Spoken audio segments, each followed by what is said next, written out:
Hello ভাই বোনেরা, আজকে বুধবার। তো বুধবারে সুখিনীর দুপুরে খাওয়া দাওয়ার ভিডিওটি দেখে নাও। আজকে আর ওই 328 জন এক জায়গায় আছে, যখন বাড়বে সেদিন আবার সবাইকে শুভেচ্ছা জানাবো, ভালোবাসা জানাবো। ভালোবাসা তো তোমাদের জন্য আছেই, তবেই তো ভিডিও করি।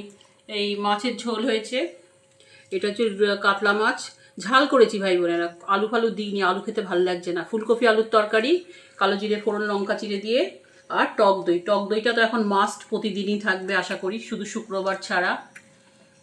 তো হ্যাঁ, ওই আবার অভিষেক গালি বেরিয়ে আসে, ওর বাড়িতে গেছে ইডি সমন ধরাতে।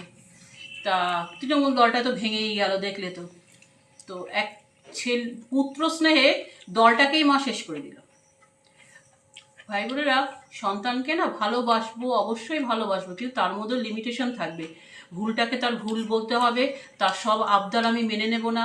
শাসন ব্যাপারটা সন্তানের উপর রাখতেই হবে। যে অন্ধ ভালোবাসা না, সন্তানের উপর আমার ছেলে এটা করতে পারে না, আমার মেয়ে এটা করতে পারে না, এই ধারণাটা একদম ভুল, একদম ভুল, এবং একদম রাখা উচিত না। সন্তান এই যে আজকে স্নেহ করতে করতে মা দেখলোই না যে সন্তান কি বাজে কথা বাইরে বলে যাচ্ছে, হেভি কিছু বলছে আর কি, হেভি কিছু বলছে, বিশাল হিরো হয়ে গেছে। তাহলে আজকে তুই তো অ্যাকচুয়ালি তুই পুলিশ আছে, যে আমাদের পিছনে পুলিশ থাকলে আমরাও হিরো হয়ে যাব, হিরোইন হয়ে যাব। না থাকলে ওই জিরো, সবই জিরো। পুলিশের ওই রকম ক্ষমতা যদি এখনো, তো আজকে ওদের সাথে যা করছে ভাই বোনেরা, কত সুযোগ দিচ্ছে, এত অন্যায় করার পরও সুযোগ দিচ্ছে। তোমার আমার বাড়িতে যদি এরকম হয় না, সিডি, ইডি, সিবিআই, কি বলে, ওর বাবা, ওটা কোনো স্প্রাইট নিয়ে এসছো তুমি? ভাই বোনেরা দেখুন কাণ্ড, দেখুন স্প্রাইট নিয়ে বসেছে ওর বাবা। ওখানে আমাদের স্প্রাইটের বোতলে সাধারণ এমনি জল রাখে, নতুন স্প্রাইটটাকে খুলে দিল। দেখুন ওই বলছে বাবা স্প্রাইটটাকে ভেবেছে খাবার জল বলে নিয়ে চলে এসছে।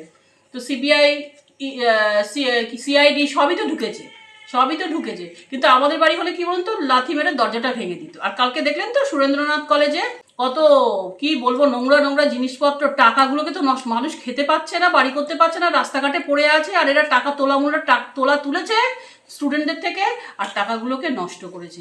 আজকে আবার জয়প্রকাশ নারায়ণ, ওই শয়তানটা জয়প্রকাশ মজুমদার, ওটাও আবার না কাকি শ্লীলতাহানি করেছে, কোন ভদ্রমহিলার বাড়ি আটকে রেখেছে ফ্ল্যাটে। এরা কি ভাই বোনেরা, একটা তৃণমূলই নেই যেটা ভালো সৎ, এরা কি টোটালটাই নোংরা। যারা এদেরকে ভোট দিয়ে এনেছে না, তারাও নোংরা আমি মনে করি। তারা যদি আমার এখান থেকে তুলে না সাবস্ক্রাইব, আমার কিছু করার নেই। এবং যারা এই বছরও ভোট দিয়েছে তারাও নোংরা, জেনে শুনে যারা চোরদের ভোট দিয়েছে তারাও নোংরা, আর যারা এনেছে তারাও নোংরা। কি করে আনে এই দলটাকে? 28 দিন কেউ অনশন করে থাকতে পারে? ওখানেই তো মহিলা মমতা মিথ্যা কথা বলেছে। যাই হোক ভাই বোনেরা, আজকের মতন ভিডিওটা এইটুকু সিগন্যাল পড়ে গেছে। সাবধানে থাকবে, পাশে থাকবে, আর কথাগুলো ভালো লাগলে অবশ্যই সাবস্ক্রাইব করবে। জয় শ্রীরাম।